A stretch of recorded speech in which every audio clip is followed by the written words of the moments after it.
¿Se dan cambios en el cerebro de las personas cuando tienen un hijo? ¿Qué otras cosas ocurren en el cuerpo? ¿Solo les pasa a las madres que engendran?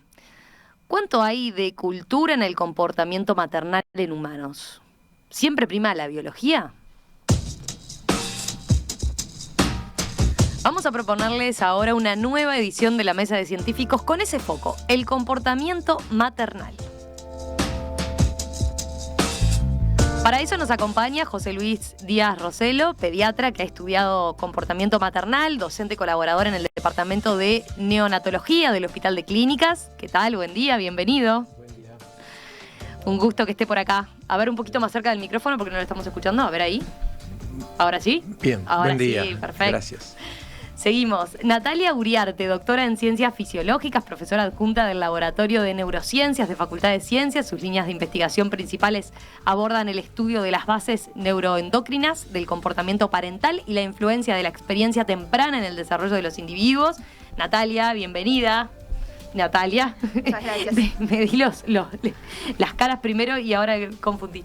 Bienvenida, Natalia, gracias. Gracias por la invitación. Y Daniela Agrati, doctora en Ciencias Biológicas, profesora adjunta de la sección Fisiología y Nutrición de la Facultad de Ciencias, quien trabajó en el estudio del comportamiento maternal y de los cambios afectivos que lo acompañan tanto en las ratas como en la mujer. Buen día, Daniela, bienvenida. Hola, buen día, un gusto. Y también, por supuesto, ya lo saludé, pero vuelvo a hacerlo, Héctor Musto, doctor en Ciencias Biológicas y coordinador de la Mesa de Científicos.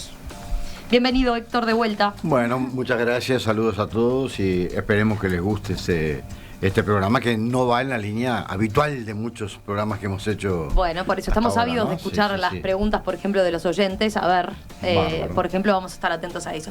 Les propongo empezar con una... A ver, a primera vista uno dice, bueno, parece entender de qué se trata esto de lo que vamos a hablar, pero... De todos modos, quizás vale la pena una definición. ¿Qué es el comportamiento maternal o parental? ¿Cómo lo definirían? Bueno, desde la biología lo definimos como cualquier comportamiento de cuidado de un individuo en desarrollo. Y esto no necesariamente entonces tiene que ser la madre o el padre es biológico estrictamente, porque cualquier adulto que provea cuidados a un individuo en desarrollo, estamos hablando de cuidado parental. Uh-huh. En el caso de nuestra especie, de los mamíferos, es como bastante claro que la madre y también el padre tienen un componente fundamental en esto, pero bueno, no es exclusivo. No es exclusivo.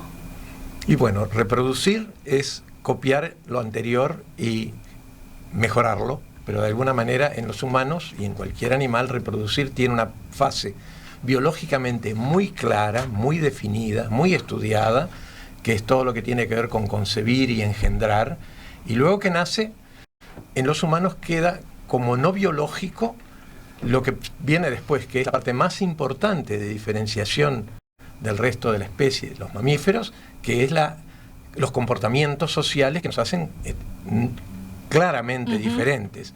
Esos comportamientos sociales que antes se definían como parte de la cultura, hoy, gracias a la investigación de quienes nos rodean y de muchos científicos básicos y experimentación humana no invasiva, sabemos hoy que la parte más importante de la reproducción humana es criar, que es el momento en el cual se transmiten aquellas características que nos hacen adultos diferentes a todos los demás, fundamentalmente por vivir en un ámbito hipersocial.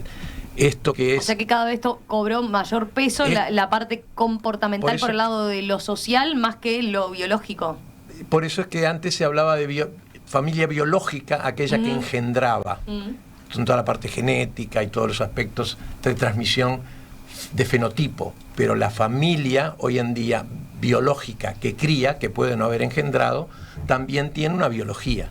O sea que hay una biología, que hoy nos van a explicar ellas, de lo que pasa luego de nacer, que se entiende mejor hoy porque se sabe más de cómo funciona el cerebro adulto y sus cambios cuando tiene un hijo y empieza a criarlo, sea varón, sea mujer, sea anciano, sea más joven. Daniela, ¿qué nos quedó? Bueno, quizás en lo que refería, lo que planteaba José Luis Pato, acerca de la importancia de lo social y de la importancia del maternal en sí en nuestra especie. también está bueno marcar que eso también es igualmente relevante en otras especies. Y lo social y el contexto y el medio influyen en cómo, y la crianza influyen después en cómo se desarrollan los individuos. Y eso no solo lo vemos en la especie humana, sino que también en otros mamíferos, como puede ser la rata. El laboratorio. Eso es bien interesante, a ver, porque una pregunta puede ser, ¿por qué es importante estudiar el comportamiento maternal, no? Y ahí daba ya una primera aproximación, porque eso influye tempranamente en el desarrollo de ese niño, entre otras cosas, ¿no? Sí, sin duda. Bueno, cuando pensamos bueno, nosotros trabajamos con Natalia más bien desde la parte básica, entonces tenemos un interés en entender qué está por detrás del comportamiento maternal, por ejemplo, en el caso de la rata, que puede estar por detrás del comportamiento maternal en nuestra especie, porque hay características de este comportamiento que son comunes o compartidas entre todos. Sobre todo esa parte más bien afiliativa, esa necesidad de las madres de estar con sus hijos o de los cuidadores principales, miro al pato cuando digo esto, de estar con sus hijos, es en parte, está implicando que hay ciertos circuitos, ciertas áreas del cerebro que controlan los comportamientos afiliativos que están presentes en las ratas o en otros mamíferos y que están presentes en nosotros y que están por detrás de ese comportamiento. Entender esto es extremadamente relevante para entender qué características del comportamiento parental son comunes o compartidas entre distintas especies y cuáles son únicas de nuestra especie. Es claro que los seres humanos somos únicos en muchas características, pero a veces asumimos ciertas características, por ejemplo, de las emociones y de los comportamientos afiliativos como únicas de nuestra especie y quizás no lo son. Y por eso es importante, desde la básica para nosotros, como estudiar en distintas especies. Hay un cambio sustantivo en el siglo XXI y que lo traen ellas y, bueno, todo el grupo de Anabel Ferreira y esa cátedra que estudió tanto parentalidad en la Facultad de Ciencias, que es que habíamos tenido una óptica del desarrollo mirando el niño, mirando el recién nacido, mirando al lactante. Siempre se hablaba de neurodesarrollo, el desarrollo. Y ellas habían estudiado la otra punta, habían estudiado el desarrollo del comportamiento parental. Nosotros no habíamos mirado el desarrollo que se producía en los cambios que tienen que ver con el sistema nervioso, que tienen que ver con el sistema endocrino, pero que se producen en el adulto disponible. Antes hablábamos solamente de estimular al bebé. Había que estimular al bebé. Y hoy día sabemos que lo que hay que hacer es permitir que el bebé estimule el cerebro parental del adulto, que es una mirada absolutamente siglo XXI. Y no son cambios, no se dan solo cambios biológicos en la madre, por ejemplo, que lo engendra. A eso van también, ¿no? Bueno, o sea, estamos hablando de el adulto que lo contiene, que le da esa crianza, ¿no? Es muy interesante, pero eso también es del 2014. Es decir, cuando Feldman, una espectacular investigadora israelí, hace un hallazgo que es que los padres que habían criado bebés desde el momento de nacer, parejas homosexuales, tenían el mismo tipo de excitación de las áreas emocionales que tenían las madres que habían engendrado cuando criaban a su bebé. O sea que no era un fenómeno vinculado al haber engendrado, concebido y parido, sino que era un fenómeno, haber estado disponibles en forma permanente de un solo individuo en forma de 24 horas, esa militancia social de los padres, ¿no? Todo el día arriba, ¿eh? Son grandes militantes sociales. Algunos hablan de que militantes sociales es un tema político, no. Militantes sociales es un tema de los jóvenes que tienen hijos, porque tienen que dedicarse 24 horas, 7 días, pero claro, con una gran gratificación. Nadie lo hace mejor que una madre, aunque haya nacido su primer hijo y el primer día decía que no sabía hacer nada. En un mes la cabecita le cambió, es una persona diferente y lo dicen todos. A mí, mi bebé me cambió la cabeza. Recién ahora lo incorporamos a la biología, porque sabemos los cambios que se producen adentro de la cabeza. Pero lo sabíamos todos y que había quedado ignorado, porque todos mirábamos al niño y no mirábamos a los adultos jóvenes, que es un cambio necesario en las políticas públicas. Mirar a los jóvenes adultos que van a criar. Natalia, ¿querés agregar algo de esto que estamos hablando? No, sí, es muy interesante esto porque cuando nosotros hablamos de la biología, de la parentalidad o de esos cambios en ese cerebro, bueno, estamos hablando de un fenómeno biológico y esto implica que no necesariamente el hijo va a ser el hijo engendrado, gestado, parido, eso no es necesario para que exista una base biológica fuertísima, como estaba comentando Pato. ¿Las ratas vírgenes? ¿Pueden criar o no pueden criar? Sí, experimentalmente en el laboratorio nosotros podemos inducir... Ahí está, cuéntenos qué es lo que hacen en el laboratorio, porque una parte que teníamos para hablar era eso, ¿no? De cómo se da, cómo se estudia el comportamiento maternal hoy en día. Bueno, ustedes lo hacen con algo bien práctico, que es con ratas en el laboratorio. Nosotros experimentalmente en el laboratorio hay un modelo muy lindo que... donde las ratas, sin haber gestado sus crías, sin haberlas parido, son capaces de mostrar comportamiento maternal. Hay como un atajo que se toma el cerebro maternal, esas crías son capaces de inducir en la madre o en el individuo que esté siendo expuesto a las crías el comportamiento maternal. ¿Eso qué es?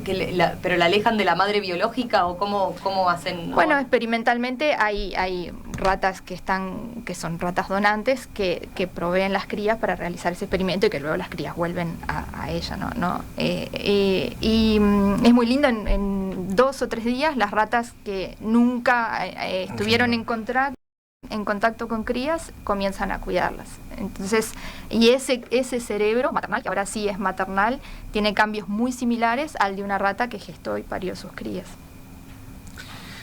Héctor. No, sí, no, a mí un aspecto cultural que viene con esto, digo, obviamente con muchas leyendas y todo eso, ¿cómo tiene, digo, una reflexión? Nomás digo, miles de años, digo, si pensamos en los supuestos fundadores de Roma, en realidad fueron criados por una loba.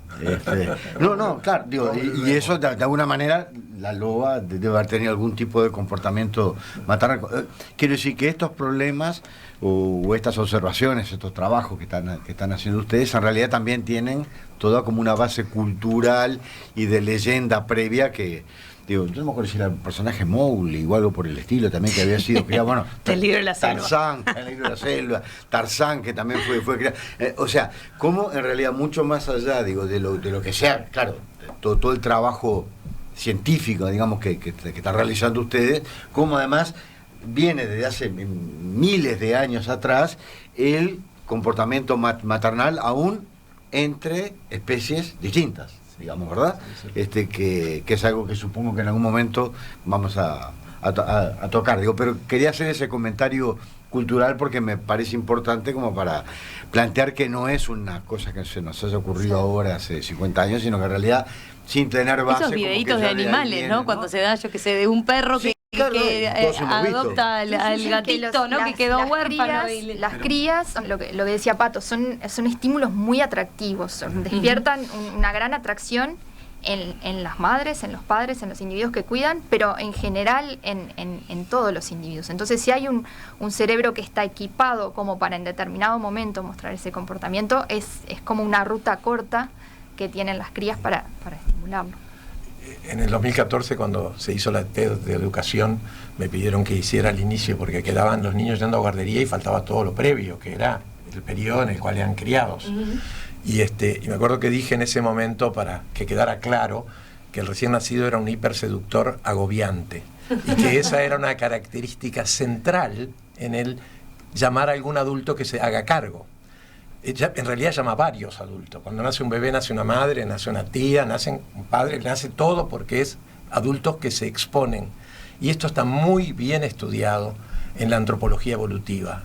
Hay una autora muy famosa, muy premiada por eso, porque los humanos tenemos una diferencia y es que tenemos capacidad de atraer a muchos en el momento de nacer.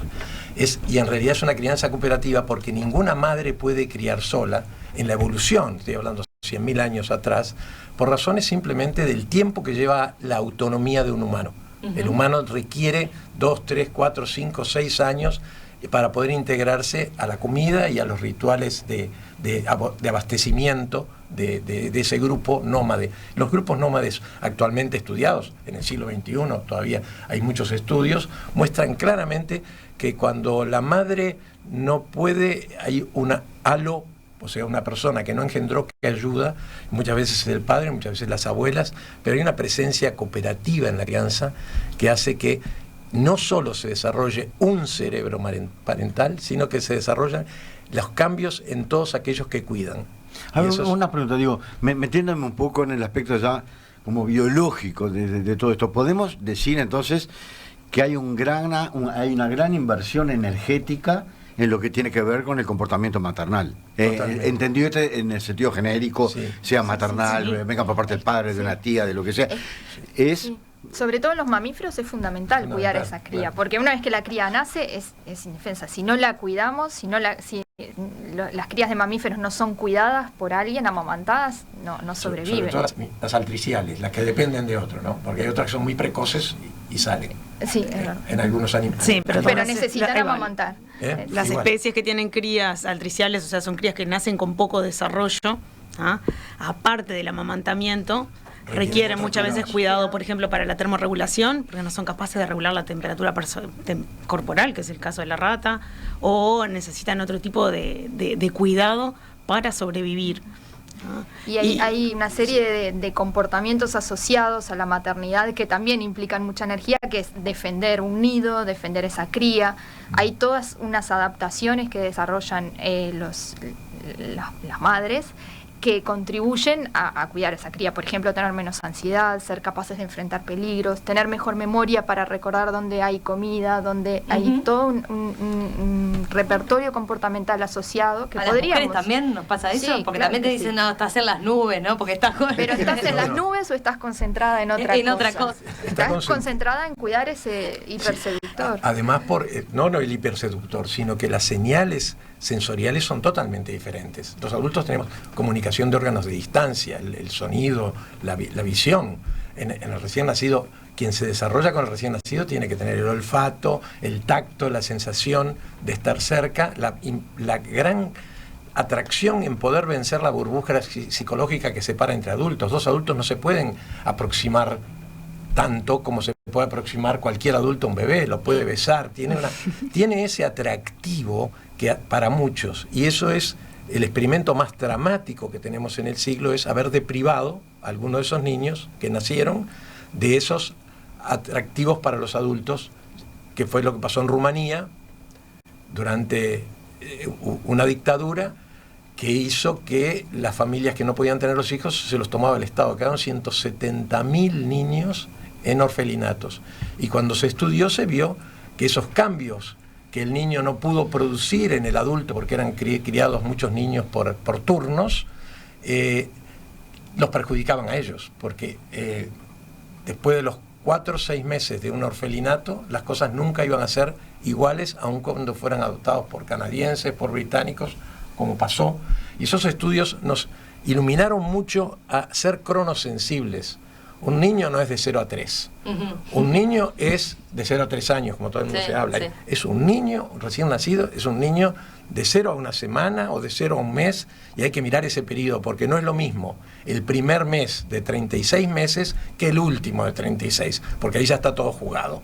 Entonces, en ese sentido, somos extremadamente interesados en que esa protección sea factible en la sociedad por varias semanas, por meses. Por eso la licencia ahora parental es un enorme atajo hacia eso, la disponibilidad, mientras que alguna gente piensa que hay un milagro en el momento del parto y que con 1 hora o 5 minutos de estar piel a piel se hizo lo que le dicen el apego. No, esto es una construcción cerebral. Tengo preguntas. Es una construcción cerebral que lleva tiempo. Eso nos va a permitir después hablar de por qué es importante, entre otras cosas, estos estudios a la hora de fijar hasta políticas públicas, ¿no? Claro. Pero tengo preguntas varias. ¿Qué ocurre en el puerperio que a veces cuesta eso de la afiliación? ¿Qué ocurre? Es sencillo. No es instantáneo. No es instantáneo. Bien. Lleva días. Lleva tiempo. Hay gente que llega a la casa y no lo siente propio todavía. Y después, a los 3, 4, eso lo dicen los textos ya. Es decir, es un proceso cerebral, no se puede pedir que sea mágico, instantáneo, no hay nada instantáneo. Si bien la sociedad es muy instantánea, los procesos culturales y biológicos son de desarrollo de un tiempo, como decía ella recién. En las ratas vírgenes lleva 24, 48, 36 horas que que se desarrollen esos comportamientos. O sea, perfectamente. Y obviamente hay además una condición de depresión que es un 10% de las madres que les pasa, pero que obviamente tienen. Pero eso no estamos hablando de las condiciones que no son propicias, sino la fórmula de propicio que tiene la especie humana en enamorarse de un bebé, quedarse al lado 24 horas, 7 días a la semana, y al mes sentir la gloria de la primera sonrisa o a los 2 meses y mostrarlo a todos. Otra pregunta, ¿incluso es posible que una mujer que no parió a un niño llegue a poder producir prolactina o hormonas que le generen leche? ¿Es posible? En ese cambio hormonal en particular no, y es muy difícil que se produzca leche y ocurra amamantamiento, pero sí ocurren los cambios a nivel cerebral y a nivel de liberación de oxitocina, por ejemplo, en madres y padres adoptivos, de forma muy, muy similar a una madre posparturienta temprana, sí. Claro, lo que es el vínculo y el vínculo materno-filial y toda la relación que se genera y los cambios que se generan no necesariamente tienen que estar asociados a la lactancia o al amamantamiento. Se ve que hay, trabajos de Feldman, como mencionaba el Pato, donde se ve tanto en madres como en padres u otros cuidadores principales que la interacción con el bebé, las caricias, el tacto, el tenerlo contra el pecho, produce una sincronización en liberación, por ejemplo, de hormonas o de hormonas de la oxitocina, como decía Nati, tanto en el cuidador principal como en el bebé. Es como que que la propia interacción comienza a reforzarse. Un poco de lo que decían, que estaban hablando recién, como de lo que sucede en el momento del parto, ¿no? Y si el vínculo se afianza o no. Bueno, el momento del parto es un momento también de alta labilidad emocional. Y a veces eso lleva a que determinados procesos demoren en consolidarse. Pero el propio vínculo y la propia interacción comienza a reforzar ese valor, y ese valor bellísimo y esa como imán que genera el bebé, y eso genera cambios fisiológicos, ¿no? Y obviamente después conductuales. Tengo preguntas para Daniela y para Natalia. Dice este oyente Gustavo, ¿se sabe las posibles razones de por qué los animales no le dan cuidados esenciales para sobrevivir a ciertos individuos de su cría? Bueno, a veces es general. Sí. A veces cuando la situación, no sé, reproductiva particular, o la condición en la que está se está dando esa crianza no va a prosperar, digamos, a veces los animales pueden optar por abandonar esa cría y no cuidarla. Creo que lo que dijo sí. Héctor dijo una palabra energía, muy importante, sí, es el gasto energético. El gasto energético, lo miden así. Sí. Es que de alguna manera la evolución está en individuos que saben preservar la energía. Sí, pero no lo miden así. No, digo, pero de alguna manera... No, lo que voy es... sí, porque lo que voy es que sin duda el gasto energético es fundamental, y lo que es alimentar y cuidar a una camada, en particular en especies que tienen camadas grandes, es un compromiso muy grande. Ahora, algo que nos gusta pensar a nosotros es que evolutivamente se haya fijado una estrategia para que, si hay algunos individuos que no van a sobrevivir, o que la probabilidad de sobrevivir es menor, la madre, por ejemplo, los abandone. No quiere decir que por qué ella los abandona, ¿no? Porque esa sería la pregunta. Obviamente no hay una decisión basada en el costo energético en esa madre. No probablemente hay una toma de decisiones de ese individuo, de ese animal, no es un mecanismo evolutivo, fijado evolutivamente. Sí tiene que haber una causa de por qué ella lo abandona. Y eso quiere decir que hay probablemente hayan ciertas características de esa cría que, por ejemplo, no le representan atractivas, y por eso la empieza a dejar. Porque el por qué o un animal que no somos nosotros, en nuestra especie, se comporta de la forma que se comporta. Uno puede pensar en razones evolutivas, pero el por qué lo hacen en el momento es porque tiene que haber un mecanismo que lleva a que esa cría, por ejemplo, sea menos atractiva y las débil, otras sean más débil. Sí. No, además, digo, pienso, ¿no?, que tiene que haber otro aspecto que es la estrategia reproductiva de la especie en sí misma. Digo, porque, por ejemplo, si pensamos en peces, digo, nada, ahí no hay un comportamiento por parte de la hembra de andarlos cuidando de a uno. Ahí la estrategia es largo millones de huevos, nacen millones de pescaditos chiquititos, pues, obviamente después se los van comiendo y al final los que quedan mantienen más o menos la población en condiciones normales de esa especie. Y estamos hablando de vertebrados, digo, no para no ir a organismos menos evolucionados. O sea que también, o sea, en esto, como en todo, y ya aprovecho para pasar el aviso, digo, no se puede entender nada si no es a la luz de la evolución, digamos, ¿no? Es decir, porque todos estos son... ¿Estás haciendo una captación de alumnos? Estoy haciendo una captación de alumnos, sí, la propaganda, mientras no me la cobren después. No, pero no, claro, digo, porque todos estos fenómenos, digo, llevan, digo, la aparición de nuevas especies, o sea, son fenómenos evolutivos que se fueron fijando, pero hay estrategias radicalmente distintas. Nosotros tenemos una o dos crías y los peces, de hecho, ponen millones de huevos y nunca saben ni quién es la madre. Claro, pero nosotros, algo que siempre nos gusta dejar claro en esto, para cuando la gente lo mira, es que una cosa es que un porqué evolutivo y otro es por qué efectivamente lo hace un animal. Sí. Una madre cuida la rata, cuida a las crías, no porque va a perpetuar su especie, sino porque, al igual que pasa en nuestra especie, las crías se vuelven súper atractivas y las madres se desesperan por estar en contacto con ellas. Que la cría sea súper atractiva probablemente se fijó evolutivamente porque eso permite que cuiden a las crías y sobrevivan. Así como hay distintas estrategias reproductivas. Pero siempre el porqué último, que es lo que nos interesa a nosotras, más que el evolutivo, el porqué último radica en qué proceso cerebral está pasando para tener ese comportamiento. El tema de los abuelos. Porque a los abuelos no pasa lo mismo que el padre, la madre. Ahí los dejamos a ustedes dos, ahí lo dejamos al Pato y el Babero, a ver ahí cómo juega. Tal cual. ¿Cómo se explica José Luis el Babero? Podría preguntar a mi nieto que tiene 28 años y que me lo explique, pues ya debe haber adultos entre ellos. Yo no creo que los abuelos estén exentos, porque justamente una de las características evolutivas de la especie humana ha sido el tener un tiempo reproductivo post tiempo de engendrar.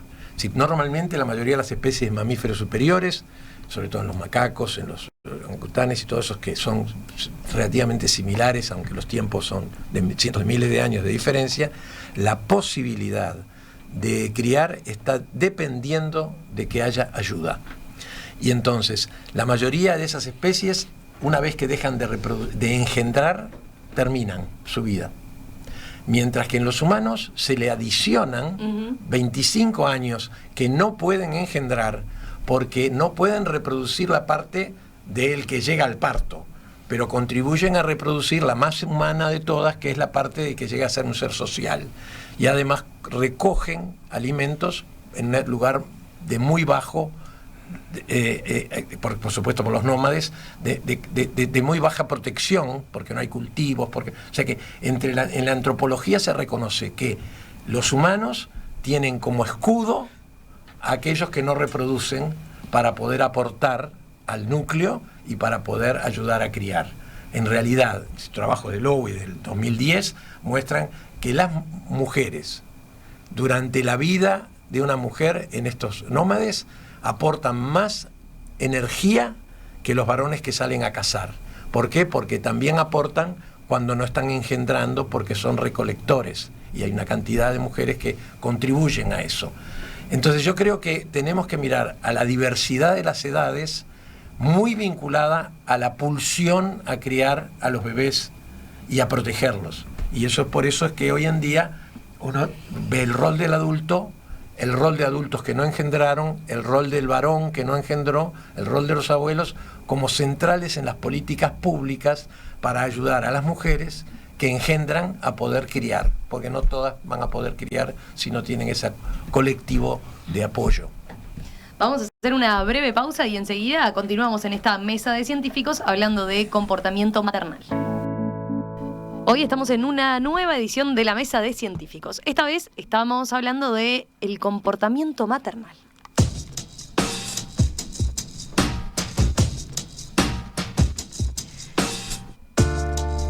Y estamos con especialistas en el tema. José Luis Díaz Roseló, pediatra que ha estudiado comportamiento maternal. Natalia Uriarte, doctora en ciencias fisiológicas. Daniela Agrati, doctora en ciencias biológicas. Juntas, Daniela y Natalia dirigen el grupo de investigación de neuroendocrinología. ¿Lo dije bien? ¿Sí? Es difícil, le podrían haber puesto un nombre más. Lo trabajamos mucho el tema del nombre. Neuroendocrinología, ahí me salió, de los comportamientos afiliativos. Y por supuesto, Víctor Mustó, coordinador de la Mesa de Científicos. Estábamos repasando muchos mensajes muy interesantes, hay algunos muy lindos sobre el cambio en el concepto, ¿no? María Josefina dice, me hice madre adoptiva de 3 chicos huérfanos. Me emociona todo lo que están diciendo. Hace referencia sobre todo a eso de los cambios que se generan también en aquella persona que no engendra, ¿verdad? El año pasado murió mi hijo con 20 años diciendo nos hicimos familia, dice ella. Después hay muy fuerte. Después hay varias preguntas. Había una, Héctor, que vos la tradujiste, porque en definitiva, al final, ¿qué pasa con el comportamiento maternal? ¿Cómo fue? A ver, se lo tiro un poco a Natalia. O sea, uno puede decir, porque se habla, ¿no?, del instinto maternal en forma, digamos, en revistas no científicas, digamos, en la prensa. Ahora, ¿existe lo que podríamos llamar el instinto maternal? Y si la respuesta es sí, ¿qué tiene una base hormonal? ¿Tiene una base bioquímica general? Bueno, sí. Si te pongo en aprietos, perdóname. No. Se trata de eso. Si consideramos lo que estábamos hablando, que hay un cerebro que es potencialmente parental siempre, que ese cerebro tiene los circuitos, las redes neurales que son sensibles a los estímulos de las crías, de los individuos en desarrollo, incluso interespecies. Entonces, tal vez sí exista el instinto parental, podemos generalizarlo a parental. Y si está la cría y si está la motivación para cuidar, entonces sí, somos capaces de cuidar. Y yo creo que se puede hablar de un instinto parental. Es una definición como un poco propia, no sé, Dani, ¿qué te parece? Pero sí, puede ser. También es cierto, y es como lo que veníamos hablando ahora, que la propia interacción con las crías, con los hijos, con los infantes, termina como reforzando un vínculo y una forma después de cuidado.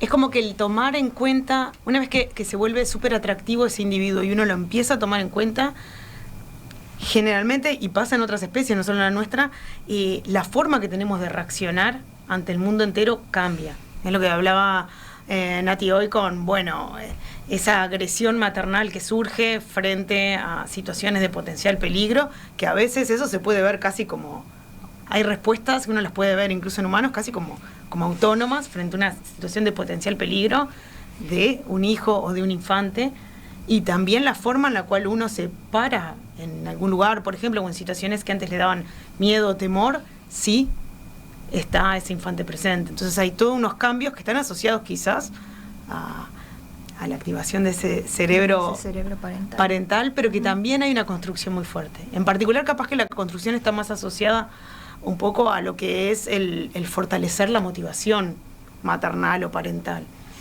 A ver, y dos preguntas, digo, como vinculadas con eso. Primero, ¿eso tiene una base bioquímica? Digamos, suben hormonas, bajan hormonas, digo, porque todos sabemos, se regulan los genes, etcétera, en determinadas circunstancias aumenta uno, baja otro, etcétera. En este caso también, a nivel endocrino, digamos, por llamarle de alguna forma, sí. ¿Existen cambios que sean repetibles, que vos agarrás, que sé, 20 ratas o 100 mujeres, estudiás qué es lo que está pasando y más o menos existen ciclos, existen aumentos, cambios bioquímicos, digamos? ¿Tiene una base bioquímica eso? Y atado, y ya lo pregunto como para que quede, ¿cuánto de social hay en el caso nuestro?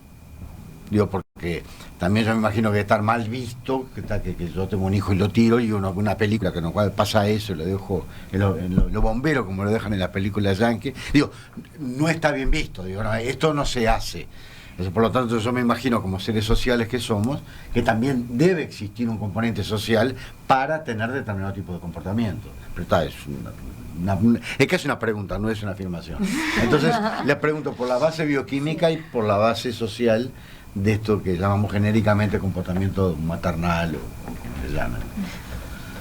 Bueno, de la base neural de este comportamiento, o sea, sin duda que ocurren cambios endócrinos, es decir, cambios en las hormonas que se liberan desde los ovarios, desde la hipófisis, desde la placenta. Hay una serie de estructuras y órganos que secretan hormonas. Estas hormonas en parte actúan en nuestro cerebro, en el cerebro de las hembras y machos de mamífero en general, y de esa forma es como pueden influir que se desarrolle un comportamiento, ¿no? O cómo pueden influir la ejecución de un comportamiento. Ahora, y por otro lado, ahora, no necesariamente, por ejemplo, tanto en el caso de nuestra especie como en el caso de la rata que comentaba Nati hoy, una hembra que no gestó y no tuvo los cambios en hormonas de la gestación y del parto y de la lactancia, de todos modos puede desarrollar comportamiento maternal a partir de la estimulación que están proveyendo las crías. Entonces ahí vemos como a la activación de ese circuito neural maternal, que sí existe, o parental, y que se debe activar, ¿ah? Puede haber una activación o una estimulación hormonal, pero también puede haber estimulación por parte de esas características bellas de las crías. Lo alucinante es que el que se active ese circuito por características de las crías, del niño, del hijo, termina generando cambios endocrinos después, o sea, cambios hormonales. Es decir, todo como en cómo funciona nuestro organismo está bastante intercruzado. A ver si encuentro un mensaje que tenía en ese sentido. Matilde dice: les cuento mi experiencia, no quiero dejar de contarla. Yo adopté a mis hijos con 40 días de nacidos. Yo tuve cáncer de mama y estoy tomando tamoxifeno. Por ende, mi ciclo menstrual está alterado. De hecho, no menstruó. Al mes que tenía a mis hijos en casa, me vino la menstruación y me pasó 3 meses seguidos. No creo que haya sido casualidad. Seguramente que algo en mi sistema endocrinológico y hormonal se alteró con la llegada de los bebés, dice. Claro, es lo que estaba comentando Daniela, ese estímulo tan poderoso y produce cambios en el cerebro de la madre, en la fisiología, en la secreción de hormonas, y son de esa índole, son como muy, muy dramáticos. Y lo sociocultural, eso que preguntaba, ¿cómo influye? Uno puede llegar a hacer algún experimento, sea en primates, sea, digo, por tomar algo parecido a nosotros, como para ver si hay, digamos, esa presión social que indudablemente existe, de que si uno tiene hijos, hacerse responsable de, eso es un valor, creo yo, ¿no?, que se toma como positivo en la sociedad. ¿Cuánto influye eso? O sea, si lo podemos separar de lo estrictamente biológico. Yo pienso que la construcción social se hace sobre estructuras biológicas que evolucionan.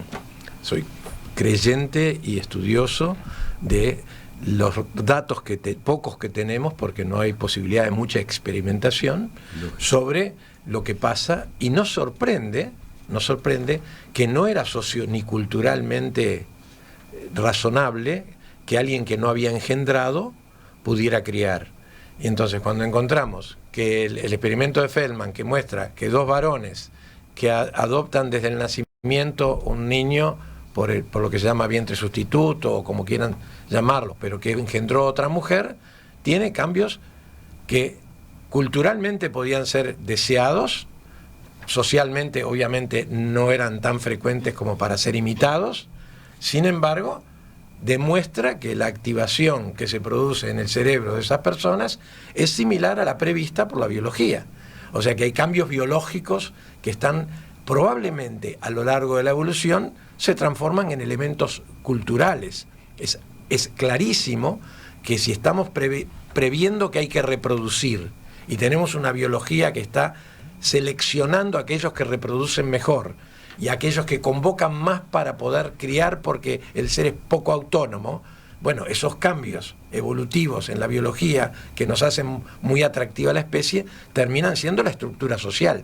Es clarísimo que la familia, el lugar donde se cría, es una estructura social que depende justamente de que exista la biología previa que lo lleva a vivir en familia. Y esa biología que lo lleva a vivir en familia y que hace que nosotros seamos de crianza cooperativa, es lo que nos diferencia. Entonces yo no puedo entender mucho, digamos, desde el punto de vista racional, las diferencias que puede haber entre lo sociocultural y lo biológico, porque empecé a entender la biología de lo sociocultural, que se llama disciplina, como disciplina se llama la neurobiología del comportamiento. Es decir, o sea que en este momento estamos ante un nacimiento que nos impresiona, por ejemplo, saber que los varones con la edad disminuyen la testosterona. Hay experimentos que muestran que un varón de 18 tiene más que un señor de 60. La convivencia en pareja hace que disminuya la testosterona, y la crianza de un hijo en el primer año hace que disminuya aún más en el varón. O sea que los varones tienen comportamientos que están debidos a disminución de la testosterona, que los hacen más fácilmente atractivos a tener que cuidar una cría. Es un hecho que a mí lo que me emocionó de este siglo es que con la resonancia nuclear magnética, que muestra la función cerebral en vivo y no invasiva, se pudo mirar que hay áreas del cerebro que se activan cuando uno ve a su propio hijo en una imagen que cuando ve un hijo ajeno. Entonces, eso, cuando el cerebro se activa de manera diferente, obviamente, cualquiera lo sabía antes. Yo prefiero a mis hijos a los hijos de otro. Pero que vea las áreas del cerebro destellando, a mí me hacen emocionar, porque apareció la biología, y a esa mamá que dice que ella como adoptiva se siente tan biológica, le digo que no se puede hablar más de madre biológica y madre adoptiva.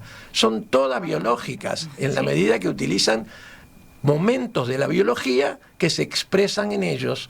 Una porque engendró, la otra porque crió. Uno porque engendró, el otro porque crió. Pero en los hechos, lo emotivo de este siglo para quienes estudiamos esto es que antes lo veíamos y no lo comprendíamos. Y hoy tenemos quienes estudiaron y nos dicen, esto es igualito que lo que nos pasa en la observación animal. Y entonces podemos llegar a ciertas conclusiones transitorias, como todo en la ciencia.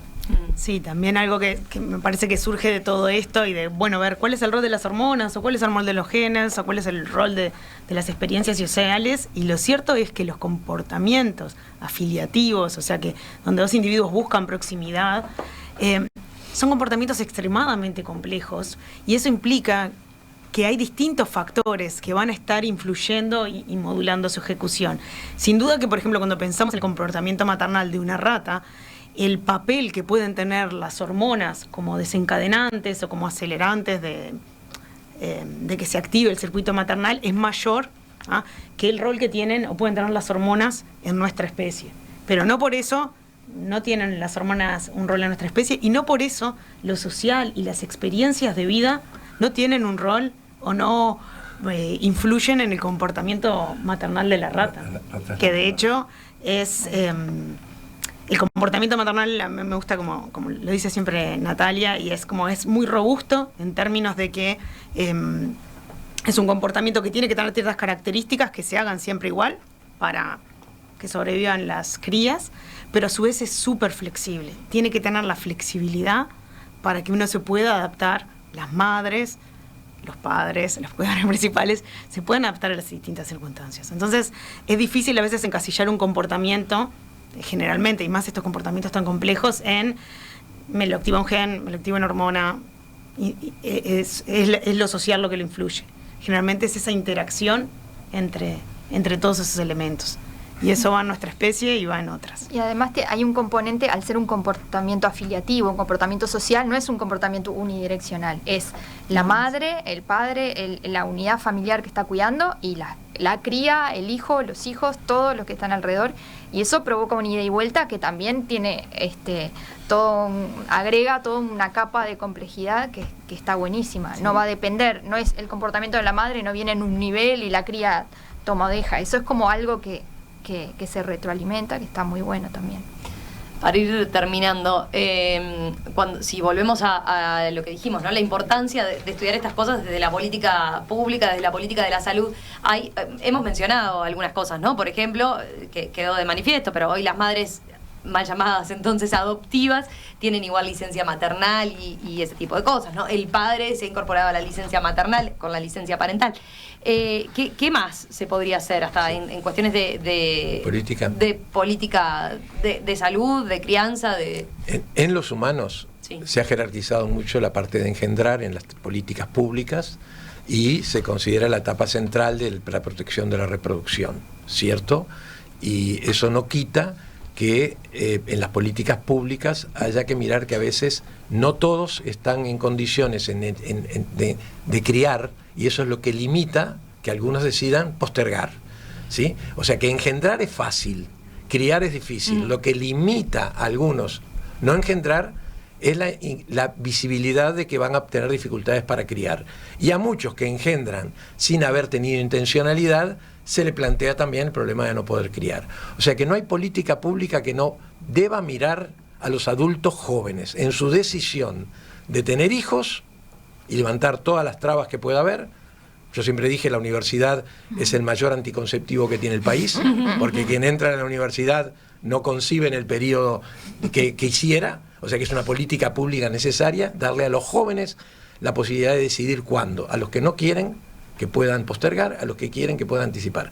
O sea que las políticas de infancia, que siempre se habla de políticas de infancia, deben ser políticas de infancia y adultos jóvenes. O sea, tienen que mirar a quienes son los que van a reproducir después que termines de engendrar, y que es una tarea mucho más costosa desde el punto de vista de energía y social que engendrar. Engendrar se hace con 2, criar se hace con muchos. Y yo creo que esta política, como tú dices, ¿qué repercusiones tiene?